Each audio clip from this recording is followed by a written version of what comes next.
Welcome to the Bronchiectasis and NTM Association podcast, where we're here to share valuable insight from leading health experts, heartwarming stories from people living with bronchiectasis and NTM lung disease, and the latest in health research and treatment. Please subscribe, follow us on social media, and visit bronchandntm.org to learn more. Just a quick note before we get started. This podcast series is intended for educational purposes only and is not suitable for medical advice. Please consult your medical provider if you have any questions.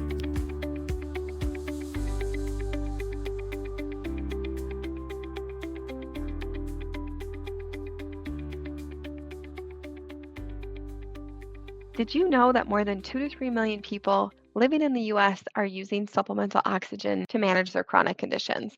Whether you're new to oxygen or you've been using it for a while for these conditions such as COPD, bronchiectasis, severe asthma, heart failure, and many other different chronic diseases, you may be wondering, what is the role of oxygen in your treatment? And how is this improving your breathing and overall quality of life?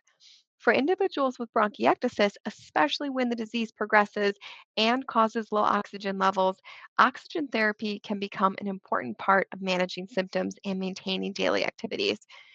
In this episode, we'll explain what oxygen therapy is, how it works, why purchasing an oxygen concentrator online might not be the best idea, and benefits it can offer for those who need oxygen therapy. Joining us today is Mike Hess. So, welcome, Mike. We're happy to have you. Could you just start by introducing yourself? Absolutely. My name is Mike Hess. I'm a respiratory therapist with the COPD Foundation, and I lead our medical oxygen advocacy and educational programs, including the World Oxygen Day campaign. Great. So, would you just be able to start off by what is oxygen therapy? Yeah, absolutely. So, for a variety of lung problems, sometimes people have trouble getting oxygen from the air around us into their bloodstream. Sometimes it's COPD, sometimes it's bronchiectasis, sometimes it's pulmonary fibrosis. There are a variety of different causes, but ultimately it's just an issue with, again, getting that oxygen into the blood where it can be transported to all the organs. When that happens, one of the main ways we can treat that is by giving people extra oxygen. So we usually call that medical oxygen or supplemental oxygen, oxygen therapy.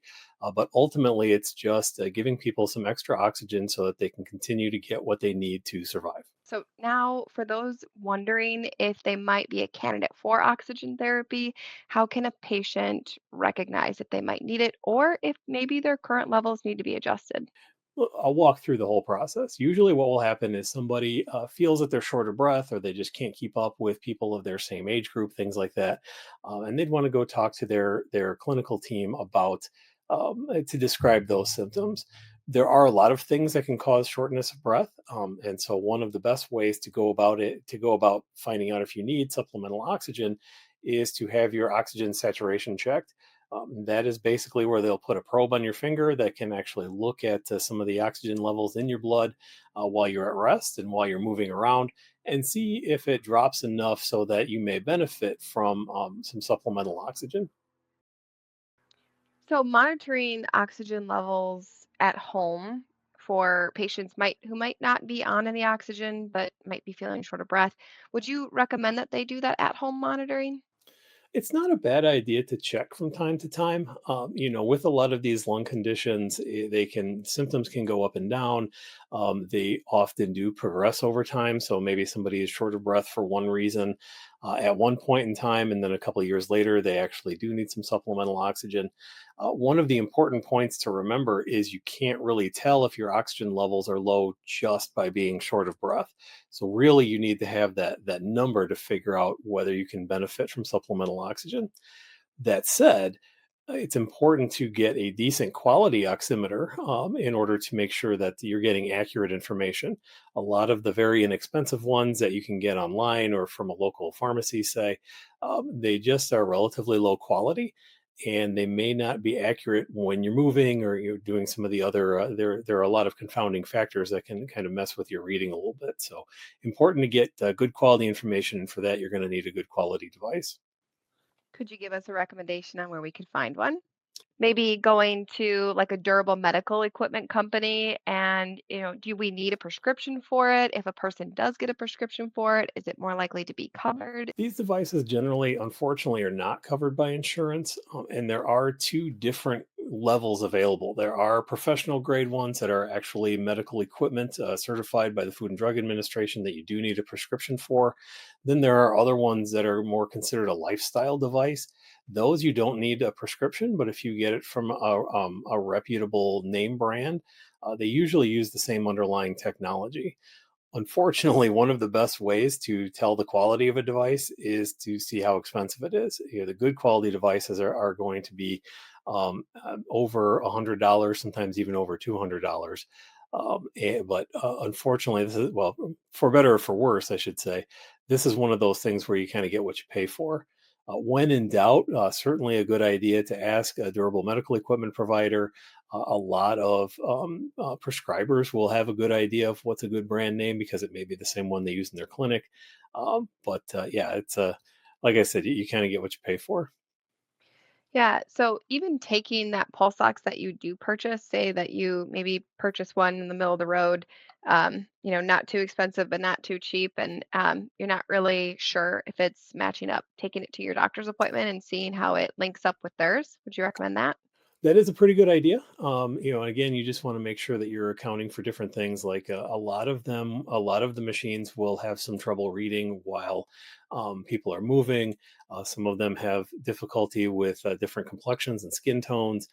So yeah, matching it up with your the clinical device that's in your clinician's office, not a bad idea. Just again, make sure that you're testing it under very similar conditions.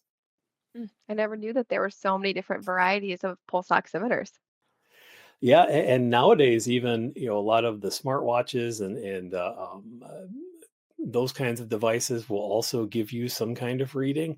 Those again are tend to be pretty accurate when somebody is at rest and not moving very much, things like that. But again, they're going to be less reliable under as conditions worsen. Mm. Are there different types of like methods to get oxygen? We talk about like a nasal cannula, a mask, different concentrators, portable. Sure. You just describe those. Yeah. So by and large, most people in the home are going to use a nasal cannula. That's the little tubing that goes into your nose and wraps around your ears and then goes down to the machine. Occasionally, you'll see somebody with a mask or things like that, but by and large, it's going to be that cannula. But the equipment itself can vary a lot. So we have these, what we call a stationary oxygen concentrator, which is basically a big molecular filter that takes in room air, screens out some of the nitrogen that's in the air, uses a compressor to concentrate that oxygen, hence the name, and then delivers that through the tubing and the cannula into your respiratory tract. Those are um, they're fairly bulky. They're usually on wheels, so you can kind of move them around the house a little bit, but they're usually too heavy to pick up. They're about the size of some standard luggage, I would say, usually. And they also tend to be a little bit loud. So a lot of times people will, that's why people will want to use the tubing to give them some extra space away from the noise. When you're talking about portable systems like going outside of the house, things like that, there are also two different kinds of that. There is a portable version of that stationary concentrator that works essentially the same with that molecular filter, but is run by a battery. Some of the trade-offs there are, of course, you have to consider battery life, just like with any other electronic device. And the higher the oxygen setting that you're on, the faster you're going to burn through your battery life. Also, because these are smaller, like any filter, they can't filter as much oxygen as a stationary concentrator. So they aren't always able to keep up with people who may have more severe, more heavy oxygen demands. So it's very important if you're using one of those, you test it out a little bit to make sure that it can keep your numbers up. And then finally, the most kind of traditional, conventional way is a compressed gas cylinder, usually called a tank. And those the smaller ones can go into a backpack or a similar sling like that. Larger ones you can put into a cart that you pull along with you. Those can do the higher flows, but again, they won't last as long at higher liter flows, and they do tend to be a little bulky. And so it's really trying to figure out what system is going to work best for an individual's lifestyle, goals, needs, all that sort of thing. I remember working in the hospital, people would have these portable devices and they would see commercials for it and they would just go ahead and they would buy the one that was on TV. But one of the problems with doing that was a lot of people didn't have enough sniff because when you breathe in through your nose, it triggered that pulsating device, it triggered that oxygen to release. Some people didn't have enough sniff or enough inhale to be able to trigger the machine. And here they were missing out on the oxygen levels and the oxygen concentration that they should be getting. Have you ever experienced that?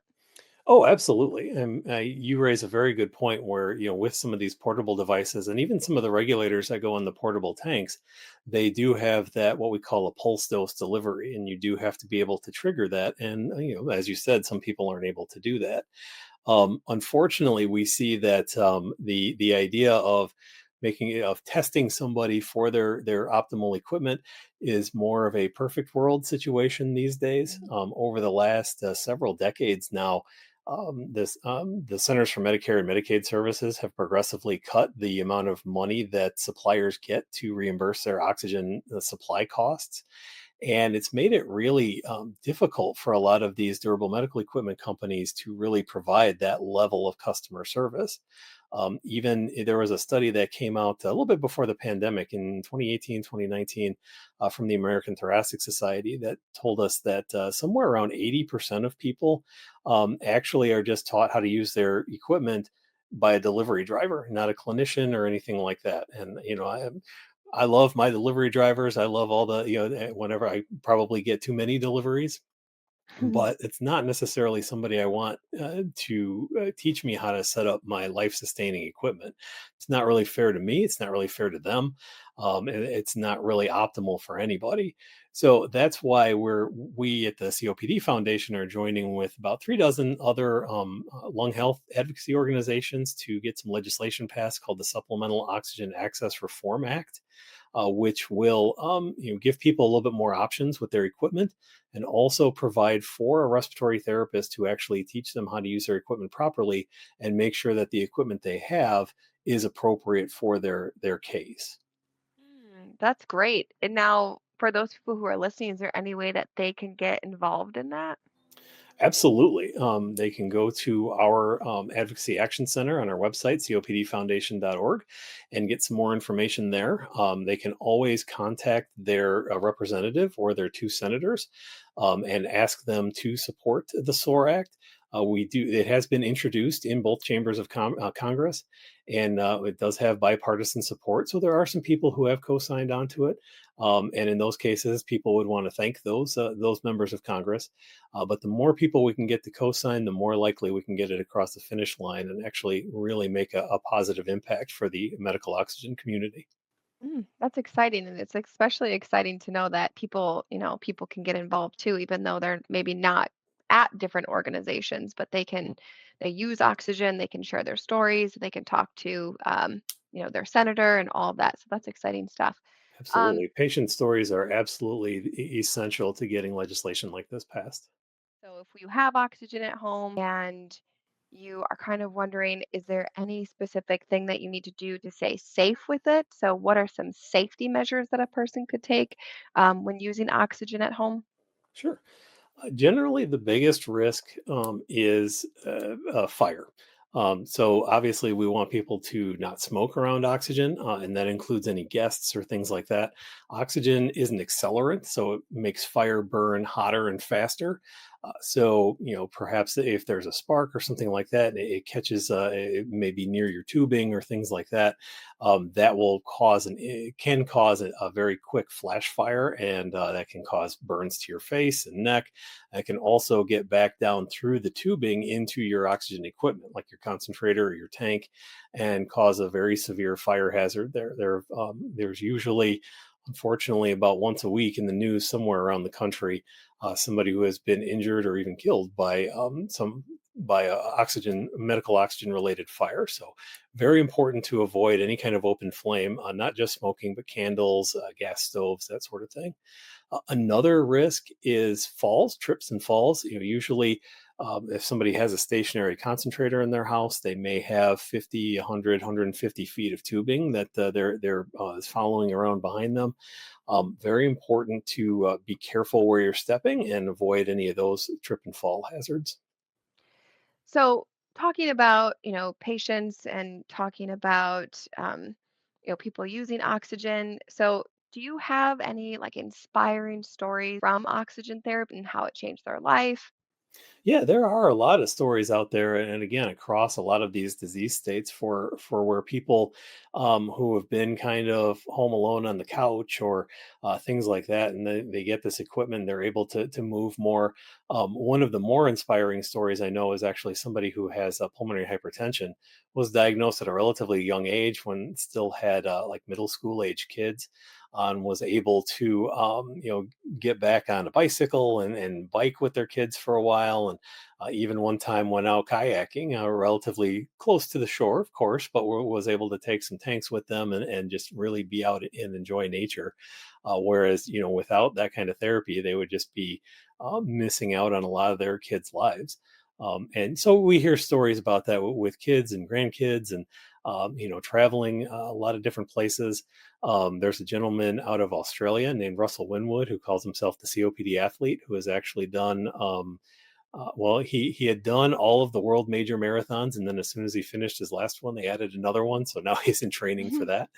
But he has somebody run with him with extra batteries and things like that. Uses his oxygen while he runs. So really are a lot of stories like that, and we try to share those as much as we can through campaigns like World Oxygen Day. On our website, you can see different videos about some of those folks, or excuse me, on our YouTube channel. And yeah, we really love hearing about that.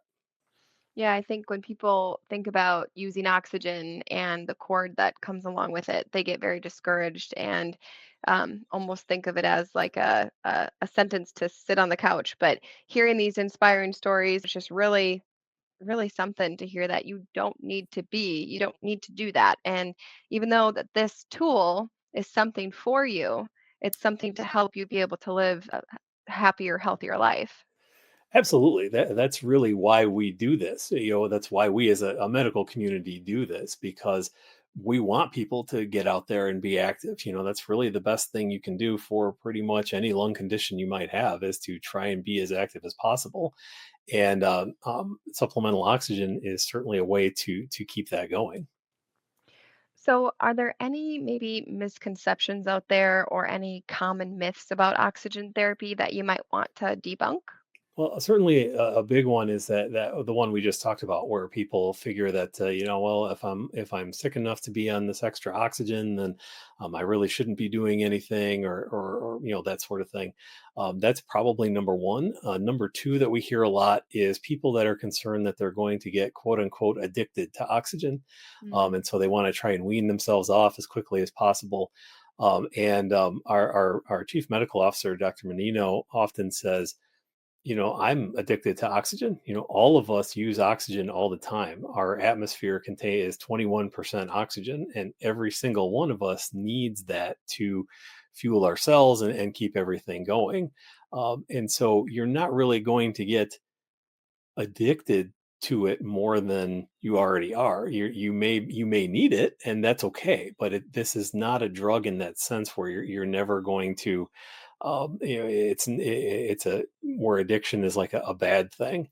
We're fond of saying, as part of the World Oxygen Day campaign, that everybody needs oxygen. Some bodies just need a little bit extra, and that's okay. Yeah. So, with the cost and insurance coverage, that's often a concern for many people. So, what do patients need to know about the cost and whether insurance actually covers it? And are there any resources if maybe they might be concerned about that? Yeah, so generally speaking, we'll go with Medicare. That's probably the largest group of folks who would be on medical oxygen. This is Medicare beneficiaries. If you go to your clinician and get your oxygen tested and so on and so forth, and you qualify, and in order to do that, your oxygen would have to on that little oximeter device would have to drop below 88%. And for context, people are normally between about 95 and 99%. But if you drop below that 88%, that qualifies you through Medicare to get supplemental oxygen. Oxygen equipment is covered under Medicare Part B of Original Medicare. And so at baseline, you're going to be looking at 20% copay of whatever the rate happens to be in your region. It does vary a little bit from different regions in the country. Now, most people also have some kind of supplement for that, which may cover that copay. Things may be a little bit different through a Medicare Advantage plan, just depending on the rules of that particular plan.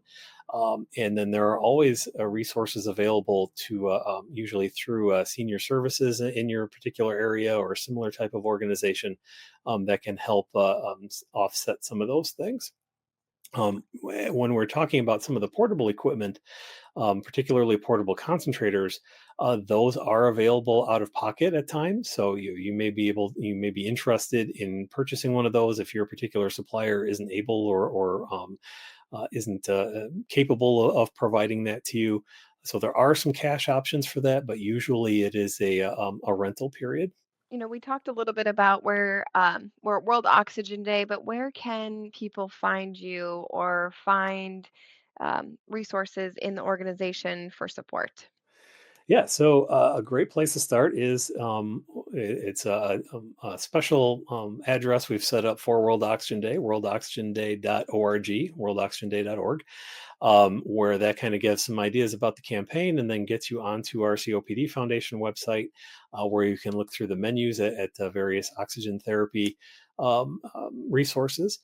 We have a patient and caregiver discussion group on the second Wednesday of every month at 4 o'clock Eastern time. It's called Oxy Talk, and you can sign up for that at, hopefully this will go into the notes somewhere, but you can go to copd.f/OXY-TALK. That'll take you to the registration page for that monthly meeting. And then there are a few other things that we do from time to time. We have one that talks about oxygen innovation. That's a little bit more for us, a little bit more on the technical side, but that's on the first Wednesday of every month. But yeah, all those things are available through our website and our social media channels. Great. Well, thank you so much for joining us today, Mike, and happy World Oxygen Day. Happy World Oxygen Day to you, and thank you for the opportunity. Thank you for tuning in to the Bronchiectasis and NTM Association podcast. We hope that you found today's episode helpful and inspiring. You can stay connected by joining our online community, following our social media, and visiting our website for more resources. And of course, subscribe to this podcast and join us next time for more insights, stories, and tips to help you live well with bronchiectasis and NTM lung disease. Until then, thanks for listening and be well.